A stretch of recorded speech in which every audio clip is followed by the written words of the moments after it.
Hi, and I'd like to welcome you all to the on-demand webinars presented by Trustonic. Trustonic is a world-class provider of cybersecurity solutions focused in on automotive platforms, smartphones, IoT devices, wearables, and mission-critical applications. For automakers, tier 1 partners, and SoC providers, and industry experts, do you believe the necessary precautions are being taken to protect automotive systems and ultimately drivers and passengers, particularly with the steady influx of technology entering the vehicles? Well, through this webinar and more, we're going to answer these questions and pose some interesting challenges as well. So I'd like you to stay tuned to learn more about how you can ensure that your plans and approach are relevant for the future. My name is Gregory Wade. I'm your host for today's webinar, and I'm also the head of strategic partnerships at Trustonic. Joining me is Andrew Till. Andrew is an industry expert with over 25 years of experience in the automotive sector, and he is the head of our automotive practice at Trustonic. Now, for future reference, you'll want to be able to visit www.trustonic.com/resources for a replay of this webinar and a whole wealth of other interesting information that's relevant to the automotive sector. So I encourage you to check that out. Andrew, again, welcome. It's great to have you with us. And before we jump into the meat of the webinar, why don't you share us a little bit about what makes you so excited about the cybersecurity sector as it relates to the automotive industry? I'm sure it's something that's very interesting to you and very exciting based on your background. Thank you, Greg, and it's a pleasure to be here. So what a great question to start off with. I think for me, there are several aspects that get me very excited. One, we have a lot of new digital services now coming into the automotive industry. Providing those in a way that it protects consumers, builds the trust, and enables consumers to engage with confidence in those services, I think is going to change the shape of the automotive industry forever. I think it will allow OEMs to build very strong, almost lifestyle type relationships with their customers and vehicle users, which will open up a lot of new revenue streams, but importantly, deliver a lot of value add to anybody inside the vehicle, whether they're the driver, the passenger, or they're in the rear seats. And I think the second part is we all know that a vehicle is increasingly becoming connected. And I think once you have that inbuilt security, the ability to connect with other ecosystems and deliver, value and experiences that we haven't even dreamed of yet, they all become possible. And I think this is really about looking to the future and saying, how do we keep this industry being very dynamic, but critically, how do we keep delighting and putting a smile on the face of everybody who gets into a vehicle in the future? Indeed. Well, it is very exciting. And as a passenger and more often a driver, I'm looking forward to all these amazing additions in technology, but also making sure that I am safe on the road and those around me. So thank you, Andrew. That's awesome. So why don't we dive into some of the questions that I'd love to pose of you, and we'll get into some of the, as I said, some of the meat and sort of details that's so important to the industry. And you and I have discussed a lot about this in the past, and I know we've talked to a number of the automakers as well for their perspective and input. And more and more what we're seeing is that vehicles today have become advanced computing platforms or advanced compute platforms that are transforming, simply from getting that from point A to point B into an extension of our connected lives. And so how have the characteristics in these vehicles changed to meet new consumer needs? Something very interesting and sort of dynamic to the industry that I think is really important for us all to discuss. Absolutely. I think this is perhaps one of the biggest changes that we've seen in the last 5 years. And there's a lot of change in this industry right now. But what's happened is a lot of OEMs and players in the automotive industry have realized that the experiences and the influence of the phones that we carry in our pockets are now filtering into our expectations from the experiences we have in vehicle. This is driving us towards more connected infotainment in the in-vehicle infotainment systems. We're seeing telematics become standard on all new models currently shipping. And we're also seeing the demand for hyper-personalized experiences leap from our desktops and our phones into our vehicles. And I think what we're now starting to see is that the really the eye candy that appears on the dashboard is second to none. The visual experiences, the smoothness of navigation and transitioning between menus, the responsiveness of the systems, which was often a big criticism of the early interactive IVI platforms, again, is now as good as any other device that a consumer is interacting with on a day-to-day basis. And of course, one of the other big influencing factors is the introduction of commerce and streaming services into vehicles as well, creating a lot of new revenue streams. And I think what we're also seeing is that through the connected telematics, we're enhancing the safety levels for drivers and passengers by enabling those faster response times, bringing in voice assistance and alert services that draw your attention to potential dangers around you, and also sharing critical information off the vehicles. Of course, it's not just about delivering things into the vehicle, but how do you take information off the vehicle, and so that the OEMs can make sure you've got the latest software, you're up to date with all the the drivers, or it can analyze potential faults and avoid having a breakdown, something a lot of people worry about on a day-to-day basis. And I think the emphasis on these capabilities has been really brought to life through the COVID-19 challenges that the world has been facing, and we are seeing digital services play a much more important role in people's lives now, more than ever. The same is happening to the automotive industry, and we will see, and we are seeing a lot of these new services being used as a key way to bring people back into the dealerships. We've seen a lot of reinvention of websites and interactive services to help sell the vehicles over time. And I think, again, all of this is underlining that the car is now an integrated part of people's lives and the digital experiences that they have.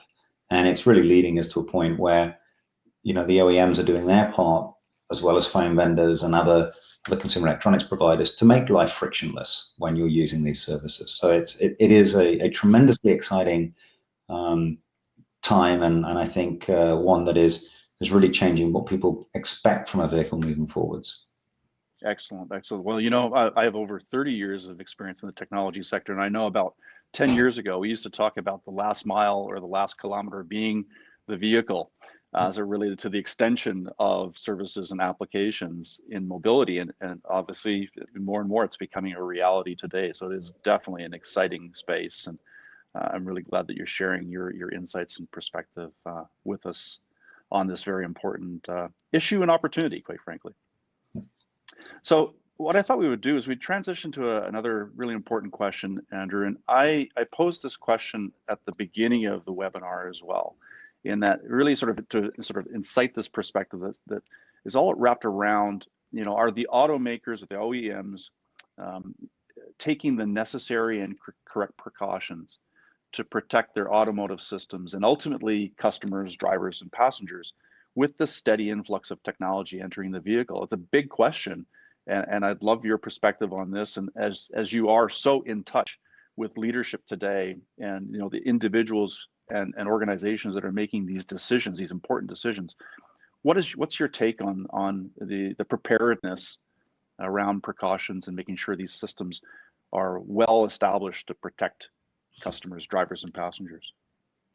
So I think this is a key question that drives right to the heart of the future moving forwards. Now that we have in-vehicle entertainment systems that are connected, both to the telematics unit inside the vehicle, but also to the back-end cloud services, it's really essential that the data and the apps and the services that are connected are properly protected, and that we can engage with vehicles with that level of trust. I think the OEMs, the automakers, they want to push software updates to keep the vehicles up to date, so we don't have to take them back to garages, etc. And also to start building that relationship in an ongoing basis with the vehicle users, whether it's a vehicle you own or a vehicle you're renting or you're just in a ride-share experience with.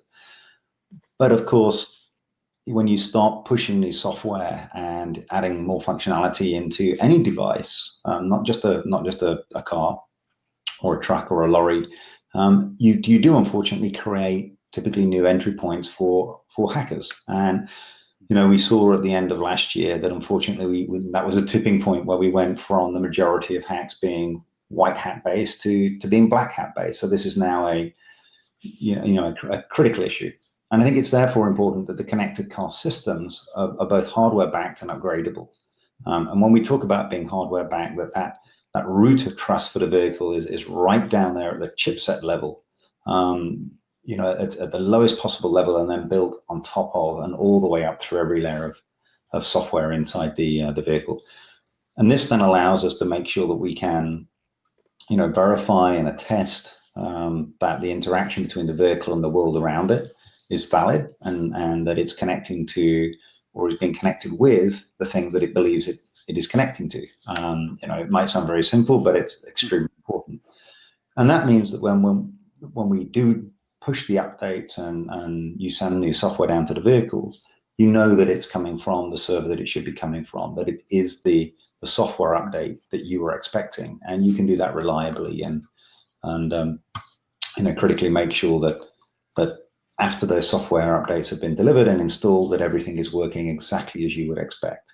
And I think we're also seeing now that this is a big issue for regulators, that they have realized that security is extremely important to the automotive industry. It needs to start at the silicon level and work up, and it absolutely should not be a bolt-on, or what is often referred to as a brownfield approach to security, where you say, I have some software, can you please now make it secure?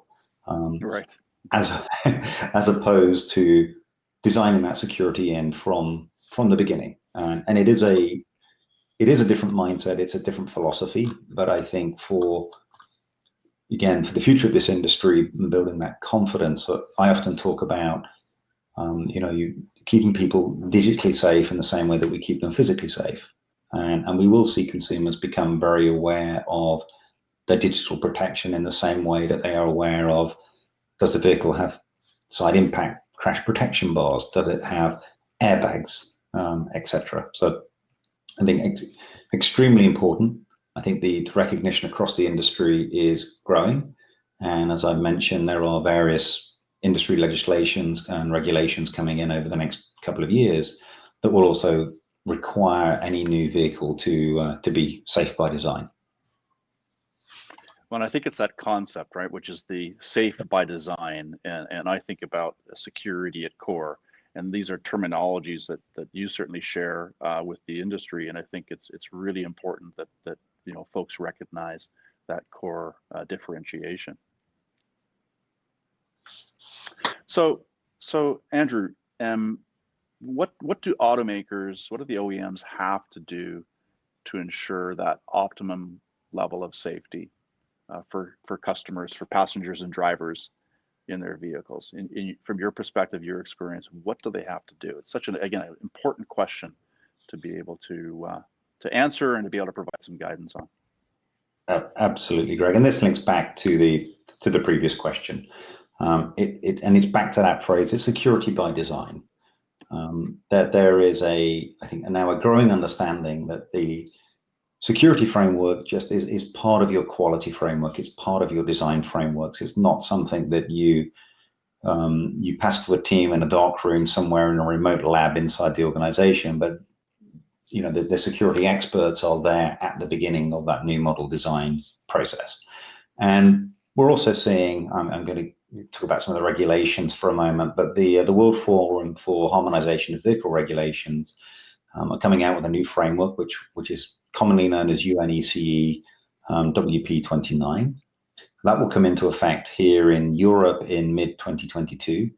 In Japan, we are seeing a faster movement towards that, and we're expecting some of that legislation to start impacting in 2021.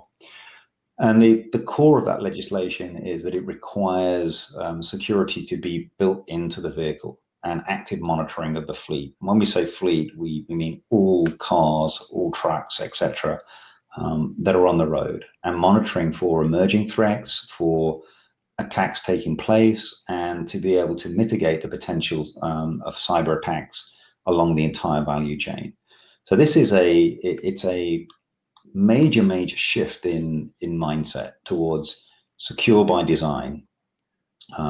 And I think to be truly effective against hacking, security needs to be applied across the entire vehicle's core systems and processes, not just to the network parts. So we see a lot of focus on protecting the telematics unit and protecting the cloud, but also ensuring that all vehicles inside the or all network elements inside the vehicle are protected, that you have encryption and attestation running in between processors, gateways, etc. Within the vehicle. So you almost take a zero trust mentality to ensure that you are correctly addressing the cyber threats.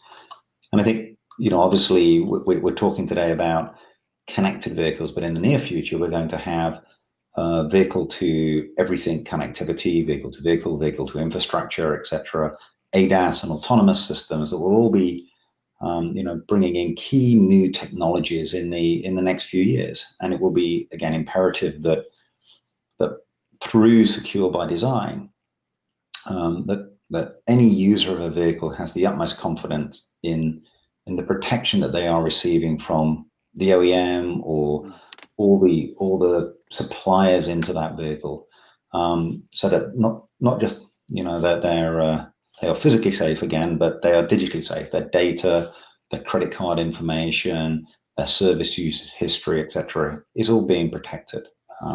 If they don't have that level of trust, then probably from a digital service standpoint, 80% of the R&D dollars going into the new features and services are not going to be valued and used, unfortunately. But the opposite. Yes, interesting. But I think this is what we've learned from other industries, that if you don't build the trust and you don't talk about security, it doesn't always need to be in a threatening sense, but you talk about it in a positive, the proactive steps that you're taking, the way that you're monitoring and keeping people safe. I think that is very powerful. And maybe just to give an example, but I don't know anybody who has ever objected to their bank calling them, telling them, we've just observed some abnormal behavior on your credit card. We're just checking to make sure that no fraud is taking place. There's an example of where you value that interaction and somebody looking out for you and keeping you safe. And I think that's with a lot of the new regulations coming in, it's that kind of analogy where the OEM will be expected to proactively intervene, alert people if there is a problem, and keep them safe. And that can also help to reinforce you are being looked after, you are being protected. It's to my mind, definitely not a negative. Yes, and such an important discussion indeed. And secure by design, not only an important concept, but I think reality today. Yes. And certainly from my perspective, it's interesting when you take a look at regulations and how many in the past have led to just incredible innovation. Often folks, determine that regulations are there for structure, et cetera. But the amazing thing is in so many cases, regulation stems and spurs on incredible innovation. I think we'll see that certainly in this sector. Absolutely. So definitely. So much like what we've seen in other or in the technology sector, systems, and you were alluding to this earlier, but systems have been within vehicles have been targeted by hackers, and some of the stories that I've read and what I've seen, just unbelievable the lengths that hackers will go to, and these resulted in glitches and key challenges within the vehicle. I mean, I certainly don't want to be traveling down the motorway, the highway, the interstate at 60 miles an hour or 100 kilometers an hour or more, and being encountering these challenges. And so how can the automotive industry overcome these significant, and these are significant potential for incursion? How, again, your experience, your vision, what are you seeing in terms of how they can overcome these core challenges? I think this is perhaps one of the most fundamental challenges. Is it's an industry level challenge. I think that's the first thing to understand. It is not about an individual OEM, but it's looking broader than that. It's about building the trust and the confidence and building the protection across the entire industry. The sad reality is that we will see many attempted hacks being targeted at things like cloud platforms to deliver malicious payloads. And just to give you a good example of like the perhaps the more unusual attacks that will take place, we have a platform here in the UK called Radio Data Systems. And this is used to provide traffic information being broadcast to vehicles that goes into the sat-nav system and alerts you to traffic jams, etc. Of course, this has been around for some time, and these days, you may well be using Waze or other more digital services. But it is very, very simple to set up a local FM radio broadcast of the RDS traffic information, and to send out false traffic information. And that effectively will then, for locally affected vehicles, force their sat-nav system to start initiating a reroute if it thinks that there's a major traffic jam ahead. And this is just one example of a broader system level challenge. It's not just about what's happening in the vehicle, but it's about what is happening in and around the vehicle as well. Another unfortunate example is the use of counterfeit parts. Have you considered you change a part that has a microprocessor on it, and that microprocessor, if it's a counterfeit, may contain malicious code, not original manufacturer code, that is not doing things that you expect. And of course, this is a massive problem for asset tracking, for value leaking out of the automotive industry. Now, the good thing is, I think to all of these challenges, there are solutions. If we take the counterfeit parts, we're seeing the potential for digital holograms, a form of software that is analogous to a sticker being introduced, so that when a part is installed into a vehicle, it declares itself and it can call home and register, and it can be validated as being a genuine part that then is authorized by the vehicle to have access to the appropriate vehicle subsystems. Just being able to ensure that all parts are genuine has a major value for the industry, and also for the users of the vehicle, that the vehicle will perform to the operational specifications and tolerances that they expect. But coming back to this concept of, if it really is about the industry, I think one of the big opportunities is for the industry to work together and to deal with it as an industry level challenge. And that's why forums like AutoISAC, for example, are very, very important, where OEMs can come together, they can share security research, they can use the test tracks and model attacks of all different types. And again, the intent is there that is shared research, that all OEMs benefit and all parts of the supply chain benefit from sharing the research around different threat scenarios and simulations, to make sure that everybody is able to address the challenges and to come up with new strategies for potential future types of attacks that may not be viable today, but could become an issue in the future. So I think it really is around recognizing the car is today not an isolated entity. It's part of a much bigger ecosystem, and working across that ecosystem to say, how do we build out the chains of trust across the value chain? And again, I would come back to start at the silicon level and build out and up from there, and look at the value of sharing data, sharing information, even amongst companies that traditionally may have been viewed as competitors, because I think ultimately the users of vehicles, and again, whether you're owning it, you're renting it, you're in a rideshare experience, the expectation is that they are going to be safe when they engage in all these digital services, and their expectation is that wherever that threat may come from, as an industry, we are going to address it. Excellent. Well, I know for me personally, as a consumer, recognizing and knowing that there's a potential for this kind of collaboration as it relates to ultimately my safety and the safety of my family, I think is certainly very encouraging. And so thanks for that observation. That's really important to encourage that kind of activity. That's for sure. So, more and more what we're seeing, of course, digital keys. So there's a new innovation such as digital keys, and they are definitely revolutionizing car ownership, and I think an aspect of increased pride as well. not to mention the benefits that these bring from a shared mobility service perspective. So how do you see new technologies such as this and others affecting the car ownership model? Something very interesting to delve into. And I know there are so many out there who their first touch, if you will, from the shift in terms of innovation and benefit is on the digital key front. So it'd be interesting to get your perspective here, Andrew. Yes, well, there's been a lot of industry talk about digital car keys over the last few months with announcements from OEMs and some of the standards bodies about the latest specifications being released.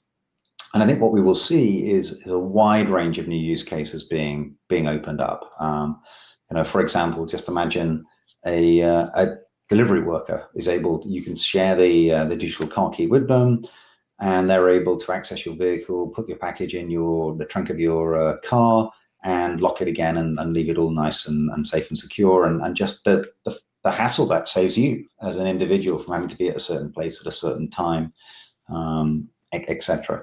But I think the technology will also have massive benefits in terms of safety for everybody. If you think about just take this example, new drivers are typically later teens, but they can't afford brand new cars, and so they tend to be in older cars that are not equipped with the latest protective technology for them or for other people on the road. And now with digital car key services, they don't have to go out and buy a brand new car. They can have access to newer cars available from various car sharing platforms, and they can be in the latest and greatest car and enhancing the safety for everybody. I think likewise, with digital keys can be used to reduce a lot of distractions while on the road by linking car key systems to your cloud profile. When you get into a car, it can be set up to your unique requirements every time. The radio preferences set up, the seat position set up, the wing mirrors, etc., etc. There's an awful lot that can be done to just reduce the amount of time people spend looking here, looking there, adjusting things, because they've got into a car that is not set up for them. And I think as you go into the future, we see even more potential, more benefits as OEMs, again, are able to use these platforms to start engaging with their customers on a day-to-day basis. And they really are about trust. The idea of having your car key in your phone is bringing, for many people, the OEM's brand onto their phone for the first time, and that is a new step in the evolution of their relationship. And I think that's incredibly important. Again, what I will say is we have to think about keeping the keys safe. And I think one of the most important things is that you have to then look at how do you do that on a mobile phone. Normally when you keep a car key safe, you put it in your pocket, you put it somewhere secure in the house. Now it's on your phone, and we know that does expose it to more attempted hacks, and unfortunately there's a growing number of attacks against mobile devices and malicious applications out there. So again, the same technology we were talking about earlier that will be implemented inside vehicles in terms of hardware-backed security is available inside phones, and being able to run those car key applications using a trusted suite of drivers to prevent key lobbing, screen grabbing, etc., to allow you to interact with the digital keys or other information about your vehicle and your personal profile is extremely important. And we think that, again, back to this concept of security is about the ecosystem, and it's that end-to-end chain of trust. This is where, for many consumers, they will, perhaps for the first time, also start asking questions about security that is not just linked to the vehicle, but is linked to the interactions with the vehicle from other devices. Indeed. As you're describing the application and the benefit, it brings back a great memory for me, which was one of the largest automakers advertisements during the Super Bowl this year. It feels like such a long time ago, but it was just an incredible example of the digital car key capability with a number of Hollywood celebrities there in Boston. It was really kind of a cool advertisement, and it brought it to life. For I don't know how many people watch the Super Bowl, probably billions. So thanks. I mean, it's part of it is bringing these applications to life, isn't it, to make them real for folks to understand both the opportunity as well as the challenges. Yeah, I think making them relevant and giving people examples that they relate to is extremely important for building that trust and that confidence. Indeed. So now with so many of the OEMs, the automakers now investing in digital service platforms to drive new revenue streams, and we hope that they are. What are the automakers to do to maximize user engagement for these services? So this concept, if you build it, they will come. Well, is that necessarily the case? I'm a big believer that absolutely, if you build, but you build with focus and you build with understanding, that's part of the key. And again, I'll say key because I'm going to link back to the previous question. I think there is a need to become more of a lifestyle player for consumers, and I think they are expecting the OEM brands to start moving in that direction. And I think we can see a number of brands already offer much more than just a vehicle to their customers. You say baseball bats and T-shirts at one end, but branded items of all types. And I think this is part of what we will see, that it is no longer just about being a vehicle provider. It's to a large extent about becoming a mobility service provider, and then linking into people's lifestyles in a much broader way so that they become more intimately engaged with the brand. There's a more regular communication. I in the past have often likened selling a car to doing a 400-meter sprint. And really what you want to be doing is 4 100-meter relay handoffs, where Right.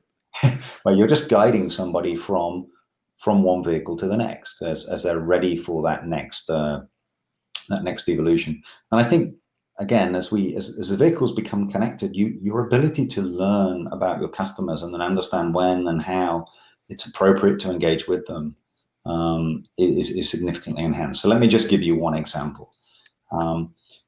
You're building a driver profile, and you're often using things like what's the force being placed on the seat. How heavy is somebody? That tends to stay relatively stable. How much force do they apply to pedals, brake, acceleration? What cabin temperature do they prefer? What music do they listen to? How loud? And then you suddenly notice that the style of music has changed, and it's become much quieter. And you're starting to notice that on a regular basis, the rear seats are registering an occupant where they never did before. And this might be a good indicator that actually this person has had a baby, and that they're now driving a baby around on a regular basis. Another good indicator could be driving significantly slower. But it's a great insight into how somebody's life has changed, and that it may be they may be then considering, as many people do when they start to have children, the safety of that vehicle, and should they be changing from, if they're a small car owner, to an SUV, for example, or you start to see the drive routes changing, and on a regular basis they're visiting the school because their children have just started school. And again, major life events tend to trigger changes in buying behavior or an openness to different types of interactions. And I think these are, the types of relationships that OEMs are going to be able to build with their customers, and ways in which these digital platforms are going to give them a much closer relationship. And of course, I think every OEM today is planning to drive billions of dollars of revenue from the digital services that they're rolling out. And so again, if we look at other industries, you don't suddenly create new billion-dollar revenue streams without really understanding your customer at a more intimate level.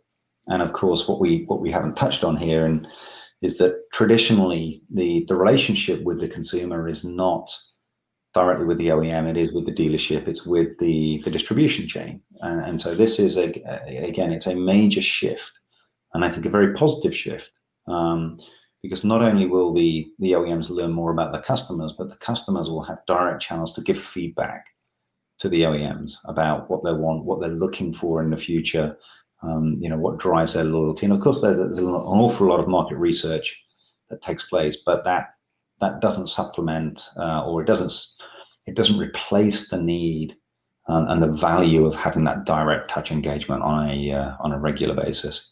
And I think we can see, if we point to the likes of Tesla and the way that they engage, with their customers, the tremendous value that they've been able to build around their brand as a result of that. And so I think this is a key evolution, because again, we were talking about a small number of the technical changes that are happening in the industry. There are many, many more. And again, I would not expect that we're going through a burst of innovation for 5 years and then everything slows down. I think it will only get faster, if I can dare say that. But I think we're on an acceleration curve of innovation in the automotive industry moving forwards. Indeed, and I agree. It's an interesting time, and I know it's always been a challenge for the automakers to have that direct engagement with the end customer and be able to engage and understand lifetime value, and then also to be able to better appreciate the evolution of the consumer and what their interests and desires are. So it's a great opportunity indeed. Absolutely. Yeah. Mm-hmm. Yeah. So as we talk about evolution, and you mentioned ADAS earlier, this is another really interesting space, which is from Android automotive to ADAS systems. How are you seeing the technology in and around the car changing over this decade? And I know this is a big question. We're talking about a decade here, and I don't think you have a crystal ball, but I'd love to get your perspective, unless you do.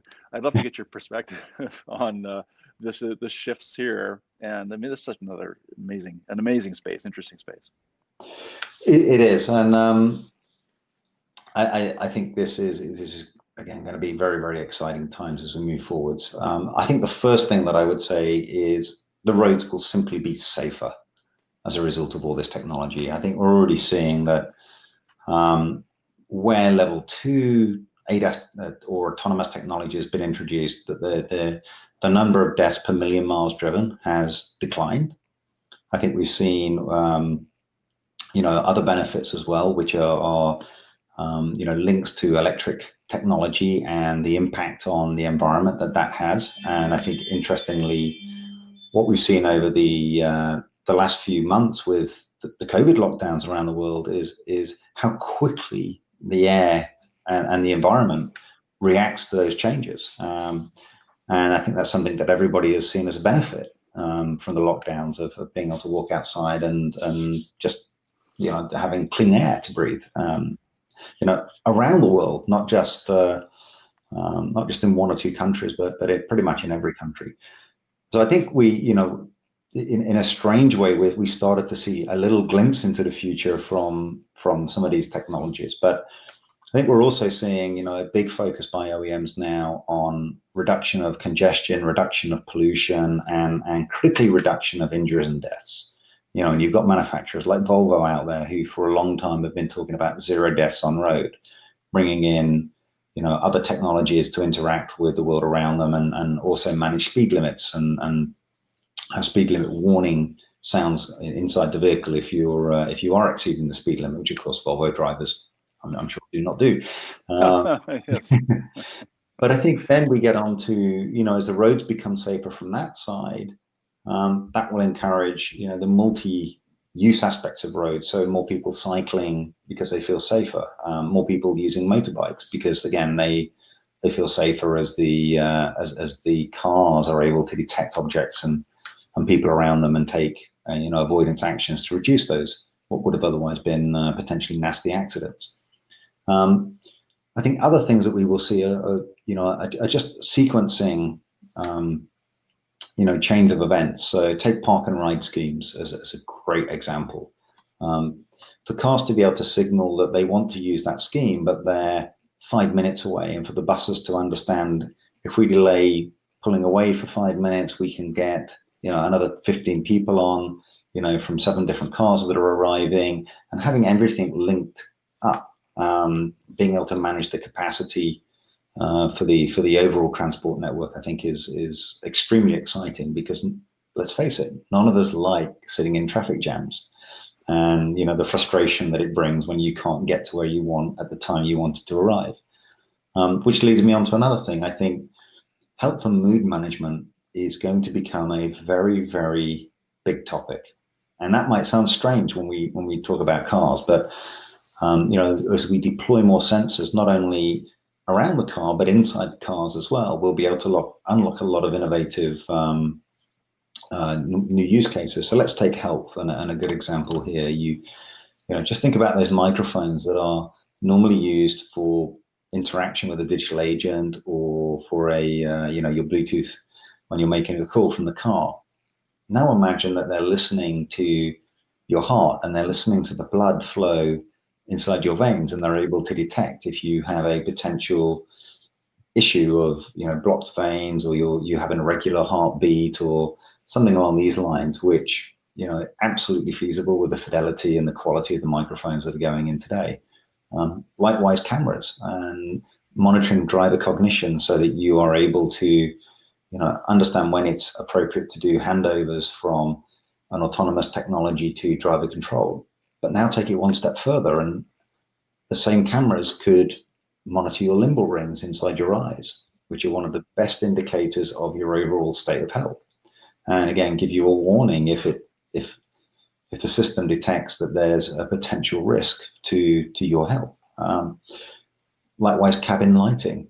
We know that lighting influences mood. So being able to detect that maybe you're in an agitated state of mind, and changing the lighting, changing the amount of oxygen flowing into the cabin, changing the volume of the audio system to relax you, to help you be a more focused driver and a safer driver. And again, I think alerting other cars around you that if it does detect that you're not quite in the best state of mind to be driving, perhaps broadcasting a signal to every other car, just saying, give a little bit more room. Don't it could be as simple as telling the car behind you not to be so close, because it's creating a state of anxiety in the driver of the vehicle. So I think there's a tremendous amount of exciting new use cases, and many that we haven't even dreamed up yet. But I think the core is, it's not just about safety for the vehicle itself. It's all those other vehicles around, all the other users of the road and pedestrians as well. Everybody will benefit, and I think getting people from A to B on time when they expect to get there is one of the key things to help drive safety and take out the frustrations that normally surface when you get stuck in traffic. And I think as I say, I think the other side is that a car will become a great place to monitor your health and keep you and give you early alerts to potential dangers and risks to your health, so that you can get those things resolved and enjoy the cleaner, fresher environment that electric vehicles are going to bring us. Indeed. Well, when I was growing up, I'm sure much the same with you, this concept of defensive driving. Well, it sounds like this is more not only the modern definition of defensive driving, but the futuristic definition of defensive driving. That's great. That's great. I love it. All right. Well, it's interesting. Again, we're talking about futuristic, if you will. So let's talk about some trends and your specific calls to action for the industry if they want to remain current and competitive. Because I'm sure you've seen it all, and you've interacted with so many of the automakers out there. You see, again, the spectrum of engagement, as well as the capability and the no pun intended, the drive, to address these trends and to be at the forefront of innovation and technology. Yeah. So I think Greg, I would say I'm going to recap some of the points that I've already made. I think we've kind of covered these in different ways, but I think the first one you're dealing with an exciting industry like automotive, where you've got this dynamic level of change, is not to expect that to slow down. That the level of change we're currently experiencing is to quote the common phrase, the new normal. It is not suddenly going to revert to how it used to be, where it would take 4 to 5 years to design and develop new vehicles, and the technology was often several years out of date by the time that new vehicle hit the road. I think we're now seeing that automotive is driving innovation, and a lot of that innovation is actually going back into other industries as well. I think some of the work around autonomous driving and the artificial intelligence systems required to realize that dream is something that will benefit many other industries. Likewise, some of the health cases we were just talking about, I think, will become things that spin off into other industries, and that's sort of taking a learning from what's happened in high-end motorsports for many years. I think the second that I see is this vision of the future is really underpinned by a core assumption that you have robust security in place, and that there is trust between the vehicle OEMs and the occupants of that vehicle, and that drives the engagement. It creates the right platform for, I think, OEMs to then be able to reap the rewards of all the digital services and critically that digital ecosystem that they're investing in. And again, I think we've seen a lot of partnering over the last few years between OEMs to focus on R&D innovation, and between some of the service providers who want to be involved in the automotive industry, whether it's the telecoms industry, content owners, etc. And I think that is going to be a big feature. I think your role in terms of managing the Trasonic ecosystem and the partners, is going to keep you very busy around the automotive area. But again, I will bring it back to, that also means that the chain of trust and the security that is in place has to span that ecosystem. So from the chip to the vehicle to the cloud, we have to have ways of making sure that we can say, yes, this part of the ecosystem is secure, pass to the next, pass down to the vehicle, etc. And the vehicle is able to say, yes, I know I can trust what I am being given, and if it's a software update, that it's good in order to be able to deploy this. And again, I think that ecosystem to not just think about how do I deliver all these new services, etc., but how do I leverage and learn from other industries about the best-in-class security policies to keep people safe. And again, I focus on this a lot because I think once you have that trust from the vehicle users that they're being kept safe, that will unlock a lot of new revenue flows into the industry. Indeed. Yeah, it is such an incredible time. I have to say that's just amazing. So what's your sense in terms of how this differs by region? We've talked a lot about this in the past. What's your sense? So I think one of the interesting things about the world we live in today is that different regions move at different speeds. I think if we are looking at autonomous technology, in particular the ADAS technology, we've seen the US take a real lead in this. Not only in terms of OEMs being very aggressive in driving the technology, new operating system players, but also legislators rolling out very friendly legislation to enable the OEMs to just get the millions of miles on the road needed. Where I live here in Europe, I think we're a little bit further behind, but I think where we've seen a lot of progress in the European market is on the human machine interface, the HMI experience, the drive towards digital clusters, and combining the instrumentation panel and the IVI platform, and really closing that gap between what you would consider as best-in-class user experience on a phone and best-in-class user experience in vehicle. And I think that is been something that has led to a lot of benefits to all regions around the world. And I think when we go out to Asia, we've seen a lot of focus out in Asia on next generation platforms of integration of the car with the world around it.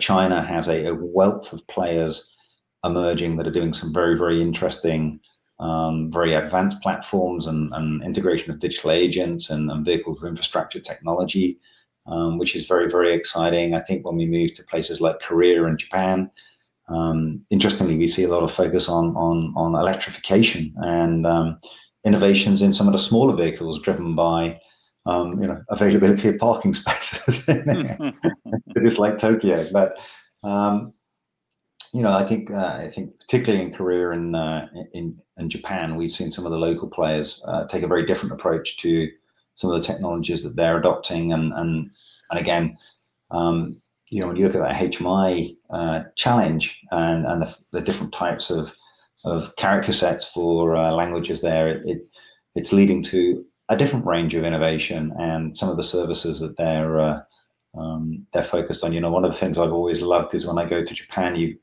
you've had autonomous doors that just open for you in the taxis. And a great example of a bit of micro innovation linked to the requirements of the local market. And I think this is one of the really compelling things about the automotive industry is that region by region, you have these local adaptations that make it feel very, very unique. And I think that is a real strength of the industry. And I think, again, when we look at the digital services, of course, this will really be brought home, that it will not be the same players in every single market that are successful. Again, we talk about China, and there's a huge ecosystem of local Chinese players that are very different. You go out to Russia and you have the likes of Yandex as the leading digital platform provider. Again, back to Korea, Japan, a lot of local players involved, and then obviously in Western Europe and the US, the likes of Google and Amazon, etc., very, very powerful players. So again, I think from that side, we will see a lot of excitement and differentiation. Yeah, that's incredible. Just the level of innovation is just amazing. It's incredible. Thanks. Yeah. So what are 2 to 3 key points? And I know we've covered a lot. What are the 2 to 3 key points you want to leave the webinar audience with? Just so, again, it's important follow-up, calls to action, and I'm sure they're going to all want to go back and review the webinar in future as well. So share with us those 2 to 3 key points, Andrew. So I'm going to start off by saying, security designed from the ground up, not bolted on, is the future of automotive, whether it's hardware or software. And I think that unlocks a very promising future where consumers engage with trust with vehicles, regardless of OEM. And I think that is probably the biggest change that I see, happening from a security standpoint. The second is, I think, just to come back to the last question, regional differentiation does not go away. We don't suddenly, all want exactly the same vehicle with exactly the same services. So that will be extremely important to keep maintaining and leveraging the regional strengths that the industry enjoys. And I think the third is like all successful digital economies.